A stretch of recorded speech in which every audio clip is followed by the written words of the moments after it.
Cri d'alarme. La planète court à sa fin.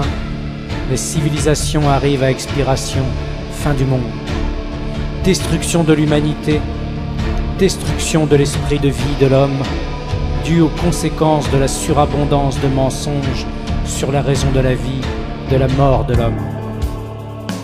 L'humanité court à sa déchéance, due au pillage des ressources planétaires, à la course aux matières premières, pétrole, gaz, charbon, uranium, fer, à la surpêche, surexploitation des mers, dans les océans, des tonnes de plastique qui dérivent, déforestation pour des cultures intensives, élevage industriel, surconsommation excessive, rejet de gaz, pollution, industrialisation, politique de croissance vers la destruction, armement et essais nucléaires, déchets radioactifs enfouis sous terre, la machine à détruire l'environnement, les ressources arrivent à épuisement, l'humanité va à son effondrement.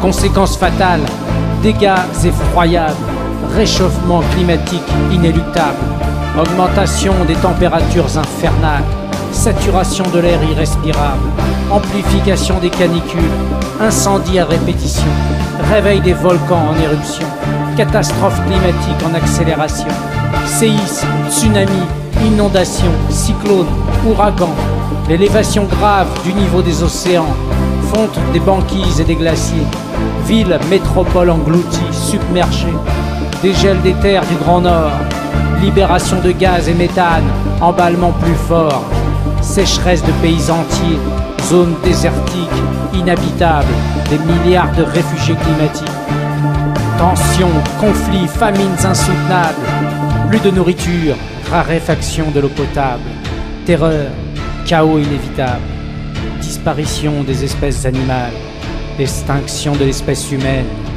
déstabilisation des écosystèmes, dans les océans, les forêts, réduction de l'oxygène. Est en marche le compte à rebours, l'humanité a dépassé le point de non-retour. Les hommes doivent regarder la vérité en face, ils ne doivent plus se voiler la face. Pourquoi le monde en est-il arrivé à cette situation? Quel phénomène inspire la perdition? C'est l'esprit de la mort qui pousse à l'autodestruction. C'est l'esprit de la mort qui régit les nations. L'esprit du mal de la mort entraîne dans l'ignorance, à profiter du moment présent dans l'insouciance, à faire sa volonté de destruction sans se poser de questions. L'esprit de la mort contrôle les esprits des humains pour commettre le mal en faisant croire que c'est le bien. L'esprit de la mort refuse le discernement préalable. Avec l'esprit de la mort, aucun débat mondial.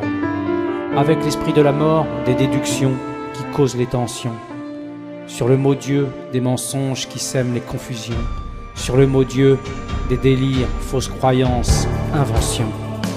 L'esprit du mal, de la mort, une coalition d'esprits assassins.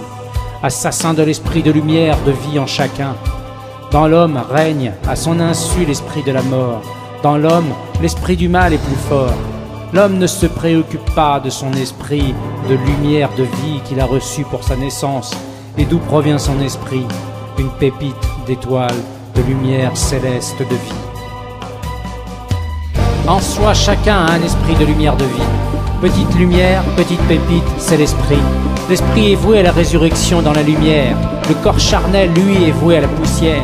L'esprit de lumière de vie en chacun est éteint. Il doit être rallumé par l'étincelle de l'éternité, par l'effusion de l'esprit lumière de vérité. La lumière céleste parle, éclaire et transmet pour abolir l'esprit de la mort.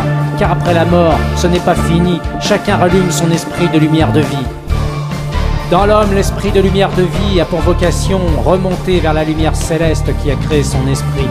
L'esprit de l'homme doit comprendre que la vie, la mort est un passage, qu'il est comme un touriste en voyage, qu'il doit se préparer pour repartir sans bagage, qu'il ne peut emmener ni argent ni bijoux, ni maison, rien du tout, pas un caillou, un état d'esprit qui aspire à son départ, donc un mode de vie provisoire. L'esprit de vie dans l'homme qui devient âme doit retourner dans la lumière originelle, sa maison. Ne pas laisser aller son âme sous terre dans les couloirs de la mort, la prison. L'esprit de l'homme doit préparer son âme pour le ciel. Tel est le principe de la résurrection immortelle. Préparer son enveloppe céleste à l'image d'une combinaison. L'esprit de l'homme doit revenir à la conception de son esprit, une pépite d'étoiles célestes de lumière de vie.